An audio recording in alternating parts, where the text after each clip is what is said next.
Welcome into the Pio Pack Coaches Show, week 3 of our fine little program here on lcpioneers.com and the YouTube page, as we are now joined by a little bit of the volleyball team as head coach Lori Jepsen joins us and Jenn Dowdy.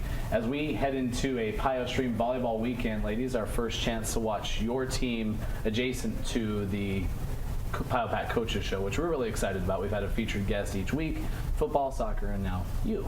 So tell me a little bit about what we've missed, because it seems like it's been about 5 years since our last Pio Stream broadcast and you playing at home.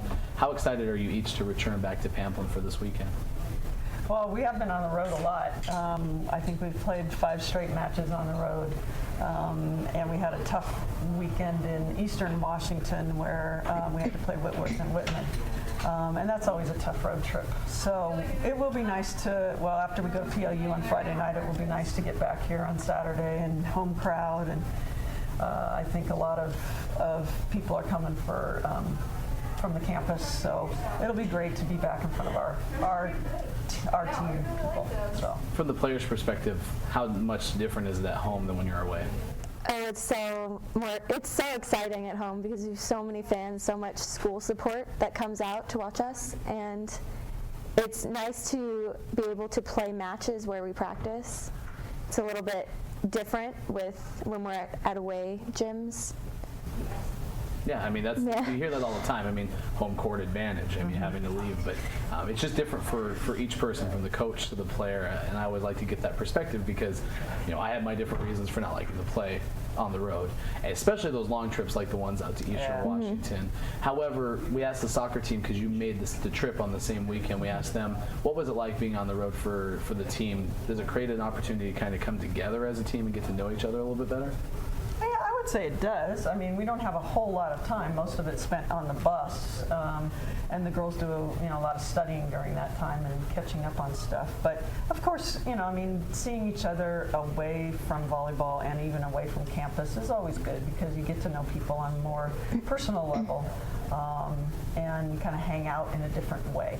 So it is fun. And it seems that when we're away, especially on the long 8-hour bus ride to the Wits, we do a lot of homework while we're on the bus, but as soon as we're off the bus, we're either playing volleyball or sharing meals together, and so that's when we really get to bond as a team. For you, that last weekend and the George Fox Pacific Swing, had a fairly good weekend yourself. Can you describe, in terms of your performance, how satisfied you were with it? Against George Fox, it was more satisfying that we as a team all played well. Every single individual player played phenomenally. When we played Pacific, there were lulls in our game. I thought that I passed very well. I thought that's how I contributed a lot to the team, and other individuals on our team contributed individual, either a hitter would get kills or someone else would get blocks or someone would be passing balls, but it wasn't exactly the same flow as it was against George Fox. And describe your team in different groups in terms of the positions, because I think the Pioneers have excellent athletes in all of the positions. I think your team is really well put together from a depth chart perspective. Yes. Can you share with me a little bit about how you see your team and the quality that you have, especially deeper into the bench, but more so, I mean, especially with that starting group? Well, we have a lot of versatile players. There are players like Margaret and I who can both pass and hit and block. And then there are hitters like Kat who've been moved around from middle to right side, blocker hitter. And so it's good that we have that capability to move around our players. And also our defense, all of our defenders can play in any position. So it helps that a lot of our team members can play anywhere on the court. Coaching, when you're recruiting and looking at these players that you want to bring in, you're well established here. Can you tell me a little bit about kind of what she said, but from your perspective, and why you chose some of the people that you did to bring in? Because, like I said, I see a lot of talent, especially in that front core and through the rotation too.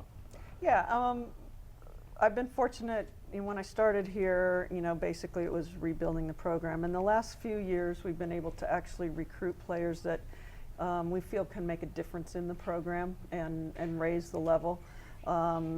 I'm looking for several things. First of all, I'm looking for athletic talent, but I'm also looking for kids that look like they're hungry out on the court, that have a passion for the sport, that really want to do well and continue to improve, that they look like they're having fun, they look like they get along well with their teammates, that whole type of a thing. And then obviously you have to look at a Lewis and Clark for the academic fit as well. And you know, the kids have to come here and want to put in the work in the classroom and realize that it's a balance between their sport and the academics here. And you know, I believe that they can be successful at both. I don't think one has to suffer just because of, you know, the other's a stressful situation. An amazing segue, because I was going to ask you changes in terms of academics. What are some of the things that you like about the school? And then you mentioned also you'd made a change to, not change to major, but in addition to your studies. Something that really drew me to the school originally was the class size and how small and intimate the classes were. The teachers know each individual student, so it's nice that I can talk to my astronomy teacher and say, oh, hey, Stephen, can you help me with this problem? It's really helpful when I'm confused. And then as for my major, I came in wanting to be a French major, so I will be continuing with that because I was able to test into a higher level. And so I will be continuing with that, but I have also decided to major in studio art as well.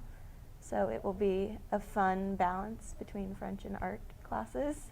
What made you target the studio art? I mean, where did that come from? Really, it's just that I felt like taking an art class last semester, and I really enjoyed it. So. And that kind of spawned the desire to go for it full Yes. force.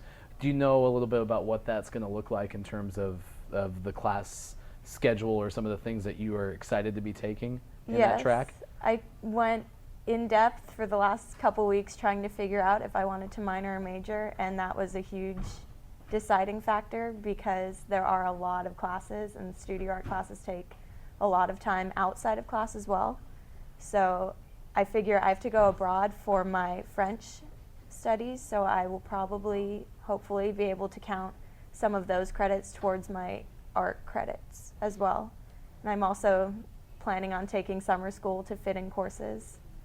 But it'll be tough, but I can do it. So it never slows down. I mean, Nope. the life of a student athlete is tough enough, and then when you crunch it in with the quality of school that you have here in the academic side, I can't tell you how much fun it is to talk to all your athletes every time that they come here, because I've heard great things about the volleyball team. The soccer team's won academic awards. It's amazing to hear. And last but not least, for sure, because of the Pio Stream broadcast this weekend, let's talk about your opponent that we'll see. Linfield, we've started into that second half swing. Right. Can you share with me a little bit about the Wildcats the last time around and what we should see this weekend? Well, the last time around we had a really tough 5-game match with them at their place, and I really felt like we weren't really clicking on all cylinders, and we should have beaten them. I've kind of felt like that a few times this year. You know, we need to get into a flow, into a rhythm, and I'm hoping that these last 3 weekends we can do that because, as you mentioned, we do have a good quality team. We have some great kids out there. They work very, very hard, and you know, I'm just hoping that it can come together and that they can realize their potential. You know, I talk about believing in them, and I talk about, you know, wanting them to do well. You know, I have all the wins I need. I mean, I've coached for a lot of years, but I want these kids to understand that, you know, this is the time that they can really gain some positive things by being competitive out on that court and by putting it all together and by supporting each other. And I'm just hoping that those things that we talk about and we work on all year can come together and we can finish up really strong. I'll tell you this much, I missed you guys, so I'm happy that you come back, and thank you for your support of Pio Stream. We look forward to this weekend. Thank you very much. All right, Lori, Jen, appreciate you joining us. I will have a little bit more coming up from the Pio Pack Coaches Show as we will talk football and soccer. More still on the way, so don't go anywhere. We'll be right back.